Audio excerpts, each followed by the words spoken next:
నమస్తే. అనురాధరావు బాలల హక్కుల సంఘం ప్రెసిడెంట్.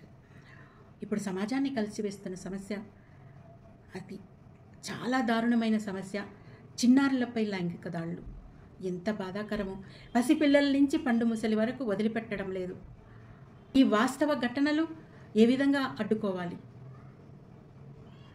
భారతదేశంలో చిన్నారులపై లైంగిక దాడుల సంఖ్య నేషనల్ క్రైమ్ రికార్డ్స్ బ్యూరో 2022 గణాంకాలు చూసినట్లయితే 1,62,449 కేసులు నమోదయ్యాయి. ఇందులో 1,49,404 కేసులు పోక్సో కింద నమోదైన కేసుల సంఖ్య ఇది. అంటే ప్రభుత్వ గణాంకాలే ఇవి ఇస్తున్నాయి. అయితే మనకు తెలియని లెక్కలు ఇంకా ఎన్నో ఉండొచ్చు. వెలుగులోకి రాని సంఘటనలు ఇంకెన్ని ఉన్నాయో. ఇవి వెలుగులోకి వచ్చిన సంఘటనలు. కొందరు భయపడి అయ్యో సమాజంలో ఈ మన విషయం బయటికి వస్తే ఏమవుతుందో అన్న భయానికి తల్లిదండ్రులు బయటికి చెప్పకపోవచ్చు. అలాంటి కేసులు ఎన్నున్నాయో. బాలికల పైన ప్రతి 16 నిమిషాలకు ఒక లైంగిక దాడి జరుగుతున్నది. అంటే గంటకు 7 బాలికల పైన లైంగిక దాడులు జరుగుతున్నాయి. ఎంత ఘోరంగా ఉంది పరిస్థితి. ఏ విధంగా అడ్డుకట్ట వేయాలి వీటికి? మన దగ్గర ఎక్కువగా ఉత్తరప్రదేశ్, మధ్యప్రదేశ్, మహారాష్ట్ర, తమిళనాడు, బీహార్ ఈ రాష్ట్రాలలో ఎక్కువగా కేసులు నమోదవుతున్నాయి.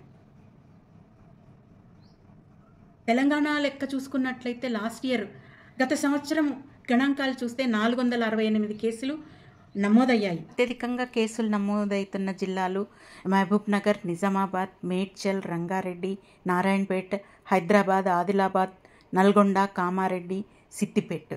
ఈ జిల్లాలలో బాలికల పైన లైంగిక దాడులు ఎక్కువగా జరుగుతున్నాయి. అయితే ఇక్కడ నమోదైన కేసులు ఇవి. నమోదు కాను కేసులు ఎన్నున్నాయో. అయితే మరి భద్రత ఏంటి? బాధ్యత ఎవరిది? ఏ విధంగా దీన్ని అరికట్టాలి?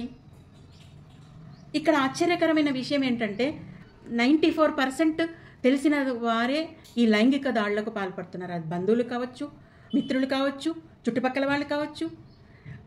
బయటికి పాఠశాలకు వెళ్ళి ఇంటికి వచ్చే వరకు ఏ విధంగా వస్తారో తెలియని పరిస్థితిలో ఉన్నాం మనం ఇప్పుడు. ఇక్కడ అబ్బాయిల పైన కూడా దాడులు జరుగుతున్నాయి. ఒక అమ్మాయిల గురించే మనం మాట్లాడుకుంటున్నాం. అబ్బాయిల పైన కూడా లైంగిక దాడులు జరుగుతున్నాయని చెప్తున్నాయి గణాంకాలు. మరి ఏంటి? ఏ విధంగా అరికట్టాలి? ఏ విధంగా అప్రమత్తంగా ఎట్లా ఉండాలి? ఎవరిది బాధ్యత?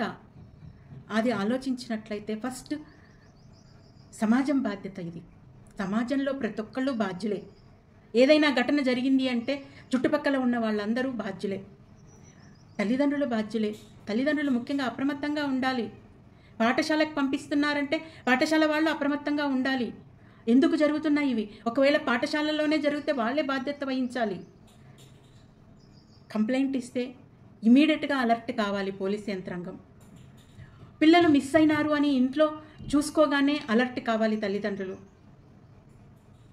కంప్లైంట్ ఇవ్వగానే, పోలీస్ స్టేషన్లో కంప్లైంట్ ఇవ్వగానే వాళ్ళు అలర్ట్ అయ్యి చుట్టుపక్కల తనిఖీలు నిర్వహించాలి. చాలా వరకు నిర్మానుష్య ప్రాంతానికి తీసుకెళ్ళి ఘటనలకు పాల్పడతారు. అయితే సిటీకి అవుట్స్కట్స్లలో ఎక్కువగా సీసీటీవీ కెమెరాలు అరేంజ్ చేయాలి.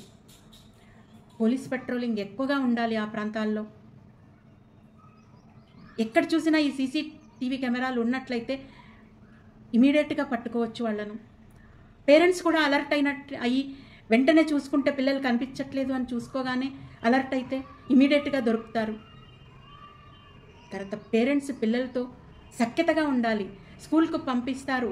స్కూల్ నుంచి రాగానే ఏం జరిగింది, స్కూల్లో ఏ విధంగా చెప్పారు, ఏమైనా ఇబ్బంది జరిగిందా, ఏ విధంగా ఉంది అన్న విషయం తెలుసుకోవాలి. ఆటోలో పంపిస్తారు, బస్సులలో పంపిస్తారు. అక్కడ సేఫ్టీ ఎంతవరకు ఉన్నది చూసుకోవాలి. చాలా జాగ్రత్తలు తీసుకోవాలి. ముఖ్యంగా గుడ్ టచ్, బ్యాడ్ టచ్ పిల్లలకు నేర్పించాలి. ఎవరైనా చెయ్యి వేస్తే అరవమని పిల్లలకు చెప్పాలి.